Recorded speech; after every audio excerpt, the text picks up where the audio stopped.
Hi friends, நிறைய பேர் சொல்லுவாங்க எனக்கு பொறுமையே கிடையாது. ஒரே இது கோவம் வந்தனாலும் சரி, எதா ஒன்று பொறுமையே இருக்க மாட்டேன். டக்கு டக்குன்னு பொறிஞ்சு தள்ளிட்டு போயிட்டே இருப்பேன். நான் அமைதியாக இருக்கணும்னு நினச்சாலும் என்னால் நிறைய நேரத்தில் அமைதியாக இருக்க முடியலை அப்படிலாம் நிறைய பேர் சொல்லுவாங்க. அதுக்கு நம்ம நிறைய விதங்கள் காரணமாக இருக்கலாம். ஆனால் நமக்குள்ளே பொறுமை வர்றதுக்கு ரொம்ப ஈஸியான விஷயம் என்ன தெரியுமா? நமக்குன்னு ஏதாவது ஒரு சின்ன சின்ன கைவினை பொருட்கள் செய்கிறதுக்கு தெரிஞ்சிருக்கணும். இல்லை ஏதாவது ஒரு பட்டி டிங்கரிங் பார்க்குறதுக்கு தெரிஞ்சிருந்தாலே போதும், ஆட்டோமேட்டிக்காக பொறுமை நமக்குள்ளே வந்துடும்.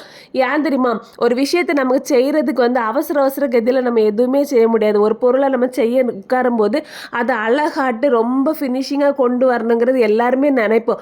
அப்போ என்ன ஆகும்? தொடங்கும் போது இருக்கக்கூடிய அவசரம் அது நேரம் ஆக ஆக நமக்குள்ளேயே ஒரு அமைதி, ஒரு பொறுமை வர தொடங்கும். பார்த்துருங்க, பொதுவாகவே பார்த்தீங்கன்னா இந்த மாதிரிப்பட்ட விஷயங்கள் செய்கிறவங்க கிட்ட நல்ல ஒரு பொறுமை, ஒரு அமைதி கண்டிப்பாக இருக்கும். நிறைய நேரத்தில் அந்த அவசர கதியில் முடிவோ இல்லை அவசர கதியில் கத்துற விஷயமோ அவங்கக்கிட்ட இருக்காது. உண்மையில ரொம்ப கை கொடுக்கும். நான்லாம் ஒரு காலத்துலலாம் பயங்கரமாக கோவப்பட்டு கத்தி கதறி எல்லாரும் பிச்சு பெடல் எடுத்துருவேன் பார்த்துருங்க. இப்போ அப்படி கிடையாது. எனக்கு எதா ஒன்று அமைதியாக நின்று அதை ஒரு நிமிஷம் நின்று பார்த்துட்டு இருக்கக்கூடிய அளவுக்கு எனக்கு பொறுமை இப்போல்லாம் வந்துட்டு. காரணம் என்ன தெரியுமா?